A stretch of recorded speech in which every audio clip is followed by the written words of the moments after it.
Imagine estar sentado em uma mesa de pôquer. Suas mãos suam, seu coração dispara. Você olha para baixo e vê 2 ases, a mão mais forte do pôquer. Fichas no valor de milhões de dólares estão empilhadas à sua frente. E então, em questão de segundos, tudo desmorona. O impossível acontece. O rio traz uma carta que não deveria existir. Seus ases viram pó. Seu sonho vira pesadelo. Bem-vindo ao lado mais brutal, mais cruel e absolutamente caótico do pôquer profissional. Estas são as histórias reais das piores derrotas, dos blefes mais audaciosos e dos momentos mais chocantes já registrados nas World Series of Poker. Desde amadores desconhecidos derrotando lendas vivas, até bad beats tão improváveis que desafiam toda a lógica matemática. Prepare-se para mergulhar em um mundo onde a sorte e a habilidade dançam um tango mortal. E nem sempre é a habilidade que vence. Se você acha que já viu tudo no pôquer, pense novamente, porque o que você está prestes a descobrir vai redefinir sua compreensão do que é possível quando milhões de dólares e o orgulho de uma vida inteira estão em jogo. Vamos começar pelo começo. O ano é 2008. O local, Binion's Horseshoe, em Las Vegas. Ray Romano, sim, aquele da série Everybody Loves Raymond, está sentado em uma das mesas do main event das WSOP. As câmeras da ESPN estão rodando, capturando a ação casual de uma celebridade tentando a sorte no maior torneio de pôquer do mundo. Mas o que as câmeras capturam naquela mesa não tem absolutamente nada a ver com Ray Romano. 2 jogadores desconhecidos, Justin Phillips e Motoyuki Mabuchi, estão prestes a protagonizar o que muitos consideram o cooler mais absurdo da história documentada do pôquer.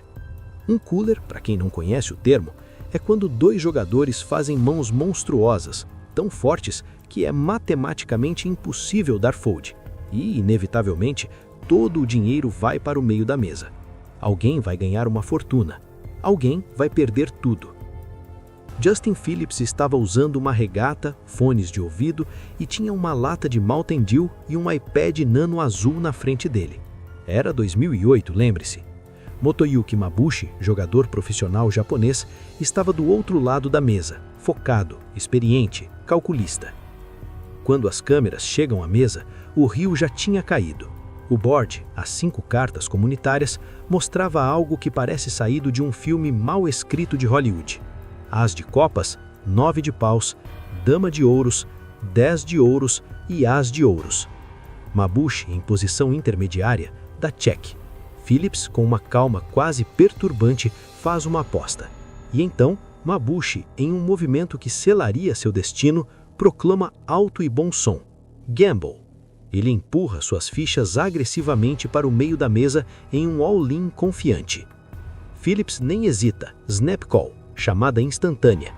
E quando ele vira suas cartas, a mesa inteira fica em silêncio. Rei de ouros e valete de ouros. Royal Flush, a mão mais forte possível no pôquer. 5 cartas formando 10, valete, dama, rei e as, todas de ouros. Uma mão tão rara que a probabilidade de acontecer é de aproximadamente 1 em 649.740. Mas espera, se Phillips tem Royal Flush, o que diabos Mabuchi tem para apostar tão confiante? Ele vira suas cartas lentamente. As de espadas e as de paus. Quadra de ases. 4 ases. A segunda mão mais forte possível naquele board específico. Pense nisso por um segundo. Mabuchi tinha quadra de ases. No pôquer, você vai ter quadra de ases talvez uma vez em toda a sua vida de jogador. E quando você finalmente consegue, quando finalmente o universo te entrega esse presente divino, você está sentado de frente para a única mão que pode te derrotar. Um Royal Flush que se completou no turn e no river. As probabilidades disso acontecer são tão astronômicas que matemáticos de pôquer ainda debatem os números exatos. Estamos falando de uma situação que acontece uma vez a cada milhões de mãos. E aconteceu. No maior palco do pôquer mundial, com as câmeras da ESPN rodando, com Ray Romano testemunhando tudo. Depois que Phillips abraça o dealer, sim, ele literalmente abraça o dealer de tão em êxtase, ele estende a mão para Mabushi e diz, com sinceridade genuína, que carta horrível de rio para você. Mabushi, em um momento de classe pura, aperta a mão de Phillips, sem raiva, sem dramas, apenas a aceitação estoica de que, no pôquer, até mesmo o impossível é possível. Essa mão imediatamente entrou para a história. Pôquer jogadores ao redor do mundo ainda se referem a ela como o pior bad beat da história das WSOP. E é difícil argumentar contra isso. Mas, se você acha que quadra de ases perdendo para Royal Flush é o pior que pode acontecer, precisa conhecer a história de Matt Affleck. O ano é 2010, o torneio WSOP Main Event. Restam apenas 15 jogadores na competição que começou com milhares. O prêmio para o primeiro lugar, 8,9 milhões de dólares. Uma quantia de dinheiro que mudaria a vida de qualquer pessoa para sempre. Matt Affleck olha para baixo e vê as de paus e as de espadas. Pocket Aces, ases de bolso, a mão mais forte pré-flop no póquer. Seu oponente, Jonathan Duhamel, um jovem canadense que está jogando agressivamente o torneio inteiro. A ação pré-flop esquenta. Duhamel, no cut-off, abre com um raise. Affleck faz um 3-bet. Duhamel responde com um 4-bet. A tensão na mesa é palpável. Todo mundo sabe que uma mão gigante está prestes a acontecer. Affleck, em uma decisão que vai atormentá-lo para sempre, decide apenas dar call no 4-bet ao invés de ir all-in. Ele quer extrair valor máximo de seus ases. Ele quer que Duhamel faça um par e pague tudo no flop ou no turn. É uma jogada sofisticada, uma armadilha bem arquitetada. O flop vem 10 de ouros, 9 de paus e 7 de copas. Não é o flop mais bonito para ases, há possibilidades de straight, mas Affleck ainda tem a melhor mão. Inevitavelmente, todo o dinheiro vai para o meio no turn. O turn, dama de ouros. E é aqui que a coisa fica interessante, porque Duhamel não tem ases, ele não tem reis, ele tem valete de paus e valete de espadas, pocket jacks, uma mão forte sim, mas que está massivamente atrás dos ases de Affleck. Vamos fazer a matemática juntos. Neste exato momento, Matt Affleck tem aproximadamente 80% de chance de ganhar o pote. 80%. 4 em cada 5 vezes, ele ganha. Ele dobra suas fichas. Ele se torna o chip leader absoluto. Ele tem a melhor posição possível para ganhar 8,9 milhões de dólares. Mas isso não é uma simulação de computador. Isso é pôquer. E no pôquer, 20% ainda é 20%. O dealer queima uma carta. O silêncio na sala é ensurdecedor. Centenas de pessoas assistindo, prendendo a respiração. As câmeras de alta definição da ESPN capturando cada microexpressão no rosto de Affleck. O rio, valete de copas. Valete de copas. O One Outer. A única carta no deck inteiro que dá a vitória para Duhamel. Ele completa seu set no River. Ele elimina Matt Affleck do torneio em 11º lugar. A câmera corta para o rosto de Affleck e o que você vê ali não é raiva, não é desespero, é nada. É o olhar vazio de um homem que acabou de ver seu sonho morrer na frente dos olhos dele. É o olhar de alguém que sabe, matematicamente, que acabou de sofrer uma das derrotas mais improváveis da história do pôquer televisionado. Jonathan Duhamel, energizado por essa vitória impossível, usa o momentum para eventualmente ganhar o torneio inteiro. Ele leva para casa 8,9 milhões de dólares. Matt Affleck leva para casa uma história que ele provavelmente preferiria esquecer. Mas aqui está a coisa. No pôquer, esses momentos definem carreiras. Anos depois, jogadores ainda falam sobre o River Card de Duhamel contra Affleck. É um dos momentos mais replayed, mais analisados, mais estudados na história das WSOP. Porque no final das contas, o pôquer não é apenas sobre fazer a jogada certa. É sobre lidar com o fato de que, às vezes, você pode fazer tudo certo e ainda perder. Agora, Deixe-me te contar sobre um homem que redefiniu o que significa fazer tudo certo no pôquer. Um homem cujo sobrenome era tão perfeitamente irônico que parece ter sido escolhido por um roteirista de Hollywood. Chris Moneymaker. Sim, esse é o nome real dele, Chris Moneymaker. Em português seria algo como Chris Fazedor de Dinheiro. Você não poderia inventar um nome melhor se tentasse. O ano é 2003. Chris Moneymaker é um contador de 27 anos de Spring Hill, Tennessee. Ele nunca jogou um torneio de pôquer ao vivo na vida. Sua experiência total consiste em jogar pôquer online, em casa, de pijama, comendo pizza. Mas Chris tem um sonho. E esse sonho começa com um satélite online de $86 no PokerStars. Para quem não sabe, um satélite é um torneio menor, onde o prêmio não é dinheiro, mas sim um seat, uma vaga, num torneio maior. Chris investe seus $86 e ganha uma vaga no main event das World Series of Poker, buy-in, $10 mil. Agora, aqui está a parte louca. Chris nunca teve intenção de realmente jogar o torneio. Ele pensou em vender a vaga, pegar os $10 mil e voltar para sua vida normal como contador. Mas seus amigos o convencem. Vai lá, cara, vive um pouco, é Las Vegas, é as World Series. Então Chris vai. E o que acontece a seguir mudaria o pôquer para sempre. Imagine a cena. Binion's Horseshoe, 2003. Chris Moneymaker, um completo desconhecido usando óculos escuros e parecendo um peixe fora d'água, está sentado em mesas com lendas vivas do pôquer. Phil Ivey, Johnny Chan, Phil Hellmuth, Sam Farha, nomes que ele só conhecia da televisão. E então, impossível, inacreditavelmente, Chris começa a ganhar. Ele não apenas sobrevive, ele prospera. Seu estilo de jogo, agressivo, imprevisível, às vezes aparentemente imprudente, confunde os profissionais. Eles não conseguem fazer read nele porque ele não joga como eles esperam. Ele joga como um amador online que não conhece as regras. Mas a mão que definiria tudo, a mão que literalmente mudaria a indústria do pôquer, aconteceria no penúltimo dia do torneio. Eram 3 da manhã passadas. A maioria dos jogadores já estava exausta, rodando há quase 12 horas straight. Chris Moneymaker está cara a cara com Phil Ivey. Muitos dizem o melhor jogador de pôquer do mundo. O chip leader, o favorito absoluto para ganhar todo o torneio. Chris flopa 3 damas, trip queens. É uma mão monstruosa. Mas Ivey, com pocket nines, acerta um 9 no turn. Full house.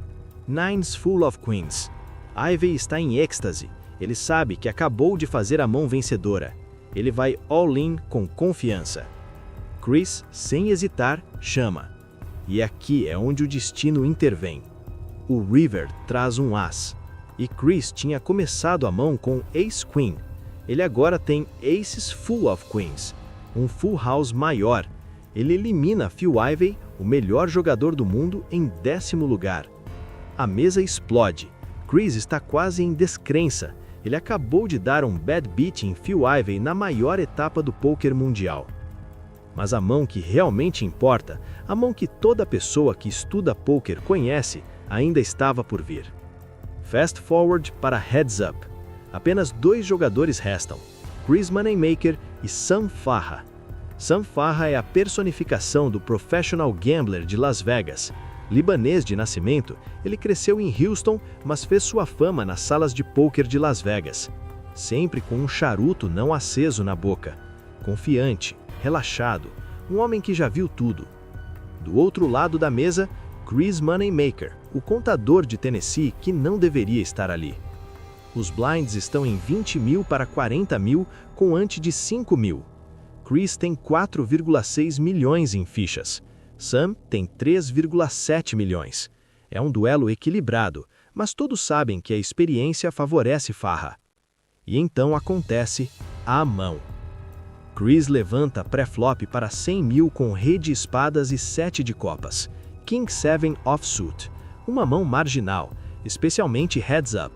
Farha com dama de espadas e 9 de copas, chama. O flop, 9 de espadas, 2 de ouros e 6 de espadas. Farha tem top pair. Chris tem nada. absolutamente nada. King High. Ar, Brick City. Ambos dão check. O turn, 8 de espadas. Esta carta muda tudo. Agora há 3 espadas no board. Chris pega um gut shot straight draw. Se vier um 5, ele faz a sequência. Mas mais importante, ele pode representar o flush. Farha, com seu par de 9s, aposta 300 mil. É uma aposta forte, tentando proteger sua mão contra o flush draw. E aqui, Chris Moneymaker toma uma decisão que vai definir sua vida. Ele levanta para 800 mil. Pense nisso, ele não tem nada, King High, mas ele está representando um flush ou uma mão monstruosa. Farha, depois de pensar, chama. O pote agora está gigante, mais de 2 milhões de fichas no meio. O river, 3 de copas. Complete brick, blank total. Chris ainda tem King High. Nada mudou. Ele perdeu para par de 9s. Ele perdeu para Ace High. Ele provavelmente perdeu até para Queen High. Farha sensatamente dá check. Ele tem showdown value com seus 9s. Ele quer ir ao showdown e ganhar o pote.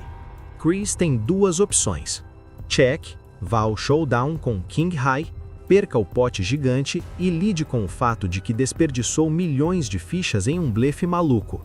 Blefar. O pote tem cerca de 2 milhões.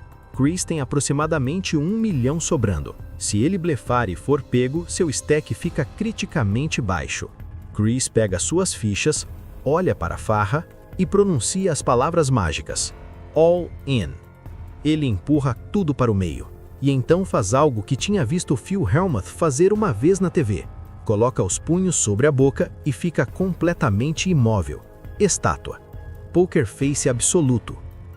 Farha está em agonia. Ele começa a falar tentando fazer Chris reagir. Você perdeu seu flush draw, né? Silêncio. Você está blefando? Silêncio absoluto de Chris. Farha pensa, e pensa, e pensa mais um pouco. As câmeras da ESPN estão capturando tudo. Milhões de viewers futuros assistirão a este momento. Sam Farha tem um par de 9s. Matematicamente, contra o range que Chris está representando, é um call obrigatório. Ele sabe disso. Todo jogador sério sabe disso. Mas poker não é jogado em um vácuo matemático. Poker é jogado com pessoas, e pessoas cometem erros. Farha finalmente muck suas cartas. Fold. Ele desiste. Chris Moneymaker arrasta o pote de 2 milhões sem mostrar suas cartas. Atrás das câmeras, um dos produtores da 441 Productions está tendo um ataque. Ele acabou de ver através da Whole Card Camera o menor blefe da história moderna do poker. Ele não consegue se conter. Ele sai de trás da cortina e diz para os comentaristas, Norman Chad e Lon McEachern, vocês não vão acreditar no que acabei de ver, o maior blefe da história do poker. Porque todo mundo assumiu que Chris tinha uma mão forte. Todo mundo assumiu que Farha tinha feito um fold bom, mas a verdade, Chris tinha King High. Nada, absolutamente nada. Norman Chad, na transmissão ao vivo que seria exibida meses depois, chamaria de o blefe do século. E sendo que estamos apenas 3 anos dentro do século XXI, ele adiciona com um sorriso. Ok, estamos apenas em 2003, mas que se dane, é o blefe do século. Aqui está o verdadeiro kicker. A mão termina na jogada seguinte, literalmente a próxima mão. Farha, claramente tilted e agitado pelo blefe, tem valete de copas e 10 de ouros. Chris tem 5 de ouros e 4 de espadas. O flop vem valete de espadas, 5 de espadas e 4 de copas. Chris flopa 2 pares. Farha tem top pair. Chris está pensando, por favor, me dê um valete, quero que ele tenha valete. Todo o dinheiro vai para o meio. Farha está all in. Chris chama instantaneamente. O turn, 8 de ouros. Safe para Chris. O river, 5 de copas. Full house para Chris Moneymaker. Ele ganha o torneio. 2,5 milhões de dólares. O bracelete de campeão mundial. E sem que ele soubesse naquele momento, ele acabava de acender o estopim do maior boom do poker na história. Porque aqui está a verdade que ninguém previu. A vitória de Chris Moneymaker não foi apenas mais um torneio de pôquer, foi uma revolução. ESPN transmitiu o torneio completo meses depois, e quando milhões de pessoas ao redor do mundo assistiram um contador comum, um guy normal como eles, transformar $86 em $2,5 milhões ao vencer profissionais no seu próprio jogo, algo clicou na cabeça delas. Espera, eu posso fazer isso? Em 2003, 839 jogadores participaram do WSOP Main Event. Em 2004, depois da transmissão da vitória de Moneymaker, 2.576 jogadores. O número triplicou. Em 2006, o recorde, 8.773 participantes. Sites de poker online como PokerStars e Full Tilt Poker explodiram. Salas de poker físicas em cassinos ao redor do mundo começaram a ficar lotadas. Poker deixou de ser um jogo para apostadores profissionais e se tornou um esporte mental acessível para qualquer pessoa com uma conexão de internet e um sonho. Esse fenômeno tem um nome: The Moneymaker Effect, o efeito Moneymaker.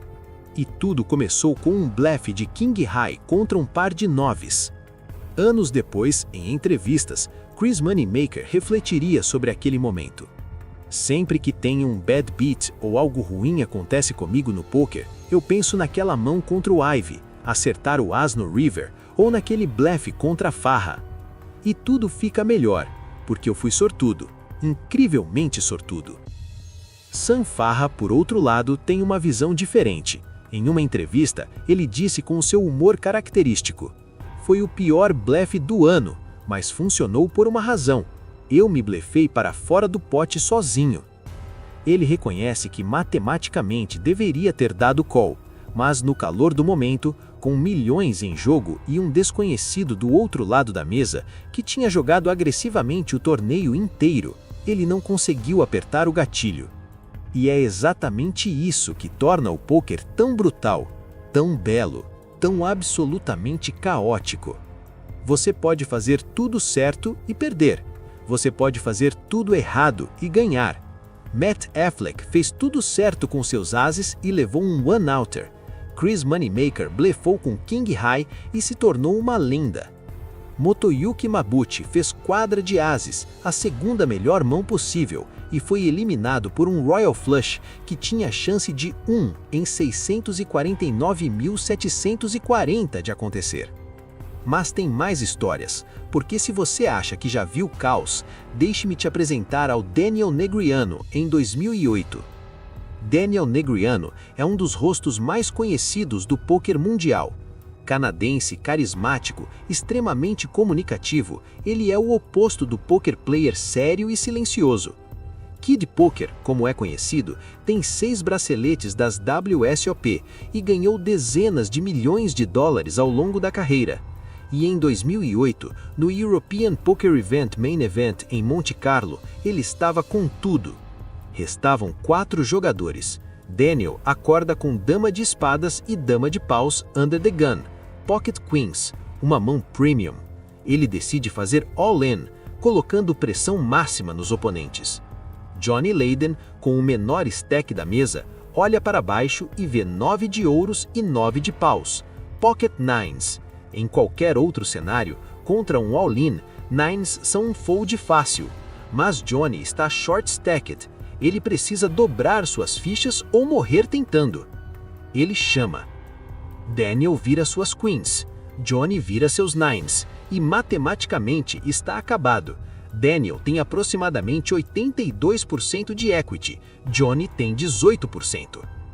O flop. As de espadas, rei de espadas e 10 de espadas. 3 espadas. Daniel ainda está na frente com seu par de queens, mas agora Johnny tem um gut shot straight draw. Se vier um valete, ele faz a sequência, e se vier qualquer espada, os dois dividem o pote com flush no board. Pelo menos 2 espadas seria bom, Daniel está pensando. Pelo menos não um 9. O turn, 9 de espadas. O 9 de espadas, a carta milagre para Layden. Ele faz trips, 3 noves. Em uma mão onde ele tinha 18% de chance de vitória, ele acerta exatamente a carta que precisava. Daniel Negreanu, sempre profissional, não entra em pânico. Ele ainda não está morto. Ele pode acertar uma Queen ou qualquer espada para Full House ou Flush, respectivamente. O River. As de paus. Nada. Blank. Johnny Layden elimina Daniel Negreanu com Pocket Nines contra Pocket Queens. E aqui está a parte surreal. Daniel mantém a calma, sem gritos, sem jogar cartas, apenas um sorriso resignado e um aperto de mão, porque Daniel Negreanu é profissional o suficiente para saber que isso faz parte do jogo. Mas a história não acaba aí. Na próxima mão, literalmente a mão seguinte, Daniel recebe 4 de ouros e 4 de paus, Pocket Fours. Ele está criticamente low em fichas agora. Ele precisa dobrar ou vai ser comido pelas blinds. Ele move all in. Johnny Layden, ainda energizado de sua vitória anterior, olha para baixo e vê as de espadas e as de paus, Pocket Aces, a melhor mão pre-flop no poker. Call instantâneo. Daniel está em apuros, novamente. Ele tem aproximadamente 19% de chance de vencer. Ele precisa flopar um set, 3 quatros, ou não vai sobreviver. O flop, rei de ouros, 5 de ouros e valete de ouros. Nada de quatros. Daniel está rezando. Por favor, um 4, só um 4. O turn, 10 de copas. Ainda nada. Daniel agora precisa acertar especificamente um 4 no River. Ele tem 2 cartas sobrando no deck que podem salvá-lo. 2 em 46 cartas restantes. O River. Valete de copas. Acabou.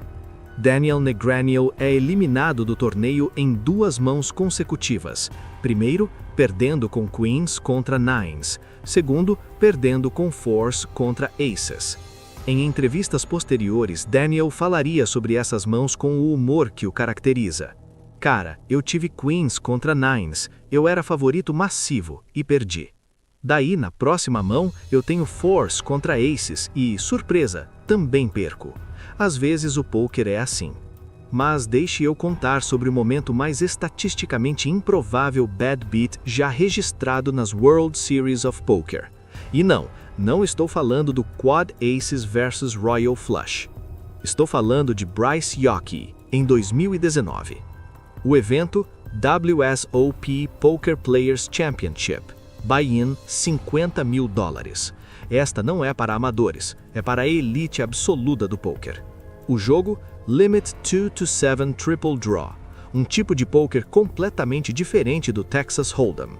Aqui, a pior mão ganha. Você quer fazer 2, 3, 4, 5, 7 sem flush. É uma wheel, a pior mão possível. Bryce Yockey e Josh Arieh estão all-in. E quando as cartas finais são reveladas, Bryce tem uma mão com 99,8% de equity. Deixe isso penetrar, 99,8%. Josh Arieh precisa puxar 2 cartas especificamente, um deuce e um 4, para fazer uma wheel e ganhar a mão. As odds contra ele, 354-1. Nick Showman, comentarista ao vivo, olha para a situação e diz: se Josh acertar isso, será o bad beat para acabar com todos os bad beats. Josh puxa suas cartas. Deuce. 4. Wheel perfeita. Ele acerta. Odds de 354-1. E ele acerta. Bryce Yockey fica sentado em choque absoluto. Sua boca está aberta. Seus olhos estão vidrados. Ele acabou de sofrer o bad beat mais estatisticamente improvável na história documentada das WSOP. E o mais loucamente irônico, Josh Arieh, energizado por essa vitória impossível, eventualmente termina em segundo lugar no torneio. Não em primeiro, em segundo. Anos depois, Josh tuitaria com humor autoconsciente: eu sou para sempre o cara que ganhou um pote com odds de 354-1. Não me surpreende nem um pouco. Mas e quanto ao outro lado da moeda? E quanto aos jogadores que fazem tudo errado e ainda assim vencem? Deixe-me apresentar Phil Hellmuth. Phil Hellmuth é sem dúvida um dos jogadores mais polarizantes da história do poker. Ele tem 17 braceletes das WSOP, o recorde absoluto. ele é brilhante, ele é talentoso e ele é absolutamente, inquestionavelmente o maior baby do poker profissional. O apelido dele? The Poker Brat, o mimado do poker. E o motivo é simples. Quando Phil perde, especialmente quando leva um bad beat, ele explode, ele reclama, ele xinga, ele age como se o universo inteiro tivesse conspirado contra ele pessoalmente. Mas às vezes, muito raramente, Phil surpreende todo mundo mantendo a compostura. Legends of Poker Main Event. Phil está na mesa com Art Papazian. Art abre com 5 de ouros e 4 de ouros. Phil, com 5 de paus e 5 de espadas, faz call com seu pocket pair pequeno. O flop, As de copas, 6 de paus e 3 de ouros. Art flopou a Stone Cold Nuts, straight de As a 5, a mão imbatível no board atual. Phil, com seu par de 5s, decide fazer um check-raise bluff. Ele está representando um As, mas Art sabe que tem a melhor mão. Ele tem a única melhor mão possível naquele momento. Ele não pode ser vencido. Phil continua investindo fichas no turn, e no turn, ele está tão convencido de que pode fazer Art foldar que está basicamente blefando contra o Nuts. Finalmente, no river, Phil desiste e dá check. Art, querendo extrair valor final, aposta 2,6 milhões. E aqui, finalmente, Phil deveria foldar. Porque o que Art pode ter além de um As? Que história faz sentido? Mas Phil, sendo Phil, chama. Art Papazian vira calmamente suas cartas. 5 de ouros e 4 de ouros. Straight, as nuts absolutas desde o flop. Phil Hellmuth fica congelado por meio segundo e então explode. Ele se inclina para trás na cadeira, abre os braços, começa a reclamar com o dealer, com o universo, com Deus, com qualquer um que esteja ouvindo. Como você joga isso assim? Isso é ridículo, isso é poker horrível, grita ele, mesmo tendo acabado de pagar um blefe inexistente contra a melhor mão possível. E aqui está a ironia perfeita. Phil Hellmuth não perdeu porque teve azar. Ele perdeu porque se recusou a acreditar que alguém pudesse ter exatamente a mão que ele representava. Poker, mais uma vez, sendo cruel, mas justo. E é isso que une todas essas histórias. Motoyuki Mabuchi fez tudo certo, quadra de ases, perdeu. Matt Affleck fez tudo certo, 80% de equity, perdeu. Daniel Negreanu fez tudo certo, queens contra nines, perdeu. Bryce Yockey tinha 99,8%, perdeu. E ao mesmo tempo, Chris Moneymaker fez tudo errado, blefou com King High e mudou a história do poker para sempre. Porque o poker não é um jogo de justiça, não é um jogo de mérito, não é nem mesmo um jogo de habilidade pura. É um jogo de sobrevivência emocional. É um jogo onde você pode tomar a melhor decisão da sua vida e ainda assim ser destruído por uma única carta no river. É um jogo onde a matemática te dá 99,8% e o 0,2% decide que hoje é o seu dia. É por isso que essas mãos não são esquecidas, é por isso que esses momentos vivem para sempre. Porque no poker, assim como na vida, o caos não é um erro do sistema. Ele é o sistema. E essas foram algumas das mãos mais caóticas, mais cruéis e mais inesquecíveis da história do poker mundial.